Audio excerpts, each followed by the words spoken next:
ప్రభునందు మాకు అత్యంత ప్రియులైన దేవుని ప్రజలందరికీ యేసుక్రీస్తు వారి ఉన్నతమైన శ్రేష్టమైన నామంలో శుభాలు తెలియజేస్తాను. Good morning. మీరందరూ బాగున్నారా? క్షేమంగా ఉన్నారా? యేసుక్రీస్తు ప్రభు వారు మీ పట్ల కలిగిన ఉద్దేశాలు ఎల్లప్పుడూ గొప్పవే. రాబో కాలంలో మీకు నిరీక్షణ కలుగునట్లుగా సమాధానకరమైన ఉద్దేశములు కలిగి ఉన్నానని ప్రభు చెప్పారు కదా. ధైర్యంగా ఉండండి. అన్ని విషయాల్లో ప్రభు మీ పక్షాన ఉన్నారు. మీ జీవితాల్లో గొప్ప కార్యాలు జరిగించడానికి దేవుడు ఎల్లప్పుడూ సంసిద్ధుడిగా ఉన్నారు. ప్రతిరోజు బైబిల్ గ్రంథంలోంచి ఒక వాగ్దానాన్ని చదువుతున్నాం. చాలామందిలో ఒక ప్రశ్న ఉండొచ్చు, వాట్ ఈజ్ బైబిల్ అని. బైబిల్ అంటే ఏంటండి? బైబిల్ అంటే దేవుని మాట.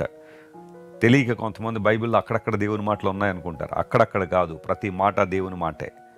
నీవు నేను రక్షణ ప్రణాళికను గుర్తించినట్లుగా, నిత్య జీవార్థమైన వెలుగులో నడిచినట్లుగా దేవుడు తన లేఖనాలని మనకు అనుగ్రహించారు. The Bible is the perfect and concrete revolution of almighty God. దేవదేవుడు తన ప్రత్యక్షతను మనకు అనుగ్రహించిన అద్భుతమైన దైవ గ్రంథం, పరిశుద్ధ గ్రంథం. ఈరోజు వాగ్దానం కోసం యోహాను సువార్త 16వ అధ్యాయము 33వ వచనాన్ని మనం చదువుకుందాం. If you have Bible, please turn with me to John chapter 16 and verse 33. నా యందు మీకు సమాధానము కలుగునట్లు ఈ మాటలు మీతో చెప్పుచున్నాను. లోకములో మీకు శ్రమ కలుగును, అయినను ధైర్యము తెచ్చుకొనుడి, నేను లోకమును జయించి ఉన్నాను అనడం. I have overcome the world.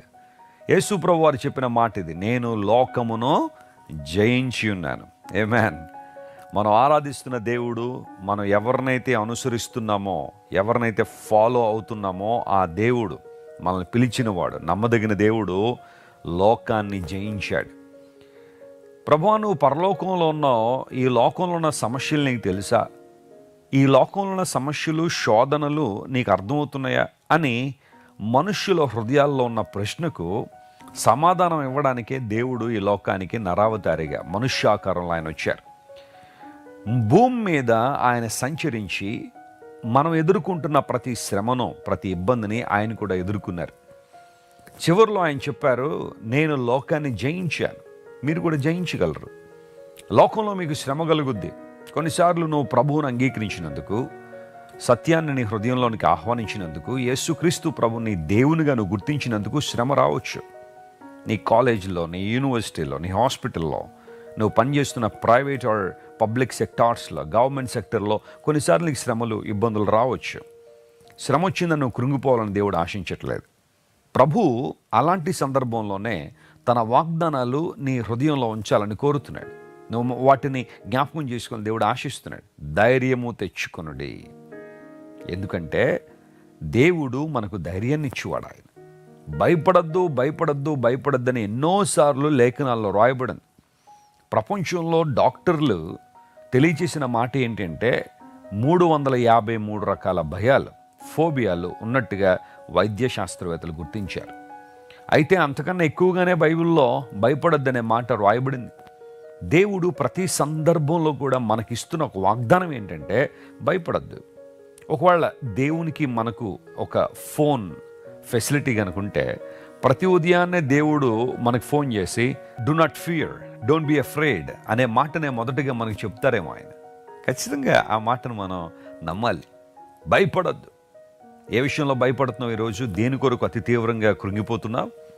నీ భర్త ఇంకా మారలేదని ఏడుస్తున్నావా? నీ బిడ్డలు దారి తప్పిపోతున్నారని అతి తీవ్రంగా భయపడుతున్నావా? ప్రార్థించే వాళ్ళ కోసం, ప్రభువా వారిని మార్చు, ప్రభువా మార్పు నొందడానికి అవకాశమైన ప్రార్థన చేయి. ఆర్థిక సమస్యలను కృంగదీస్తున్నాయా? ఏదైనా అనారోగ్యం నిన్ను అతి తీవ్రంగా బాధిస్తుందా? దేహం సహకరించట్లేదా? ప్రార్థించే దేవుని సన్నిధిలో, ప్రభువా నీ శక్తి నాకు కావాలి, ప్రభువా నన్ను స్వస్థపరిచిన ప్రార్థించి. భయపడద్దు. దేనికి? పోరాడు, విజయం సాధిస్తావు.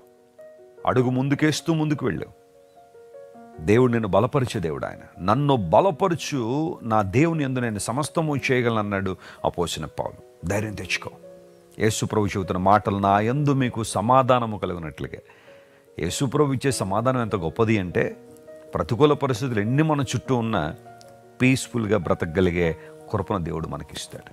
ఆయన ఆనుకుని ముందుకు సాగిపోయే జీవితం ఎంత ఆశీర్వాదకరమైన జీవితం.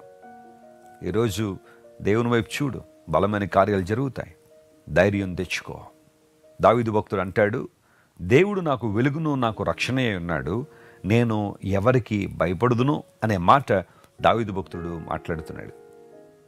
The lord is my light and my salvation, whom shall I fear. ఎవరికి నేను భయపడతాను?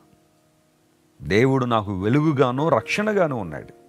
యేసు ప్రభు ఈ లోకానికి ఎందుకు వచ్చారు అంటే మనలందరినీ రక్షించడానికి వచ్చారు. ఆయన ఎందుకు ఈ లోకానికి వచ్చారంటే లోకాన్ని వెలిగించడానికి వచ్చారు. ఆయన Jesus is the light of this world. ఆయన అంగీకరించిన వారందరూ వెలుగులోనే నడుస్తున్నారు, కానీ చీకట్లో నడవడం లేదు. ఈరోజు నీకు నాకు ధైర్యం ఇచ్చే దేవుడు. ఈ వాగ్దానాన్ని క్లెయిమ్ చేసుకుని ప్రభువును స్తుతించండి, ఆయన గణపరచండి, మనస్ఫూర్తిగా దేవుని ఆరాధించండి. ప్రతి సమస్యను ప్రభు దగ్గర పెట్టండి. ప్రార్థనా విజ్ఞాపనముల చేత దేవుని దగ్గరికి రండి. బలమైన కార్యాలు ప్రభు మీ జీవితంలో చేయడానికి ఆయన ఇష్టపడుతున్నాడు. ప్రార్థన చేసుకుందాం. ప్రేమగల తండ్రి, మహిమగల దేవానికి స్తోత్రాలు. ఈరోజు నువ్వు మాతో మాట్లాడిన వాగ్దానాన్ని బట్టి నీకు వందనాలు. లోకంలో మీకు శ్రమ కలుగును అనే ధైర్యం తెచ్చుకోండి. నేను లోకాన్ని జయించానని మాట్లాడావు ప్రభువా. ఎంత మంచి దేవుడు ప్రభువా. నువ్వు లోకాన్ని జయించి అదే బాటలో మమ్మల్ని నడవమని ప్రభువా మమ్మల్ని ప్రోత్సహిస్తున్నావు. నీకు స్తోత్రాలు.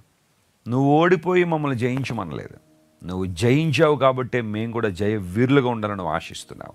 మా ప్రియులను బలపరచండి. ఏ శ్రమ వారిని కృంగదీస్తుందో ఆ శ్రమలో నుండి వారిని విడుదల చేయండి. బలమైన కార్యాలు వారి జీవితంలో జరిగించండి. ఘనత, మహిమ, ప్రభావం నీకు మాత్రమే ఆరోపిస్తూ యేసుక్రీస్తు నామం పేరట అడిగి వేడుకొనిచున్నాం తండ్రి. Amen, amen.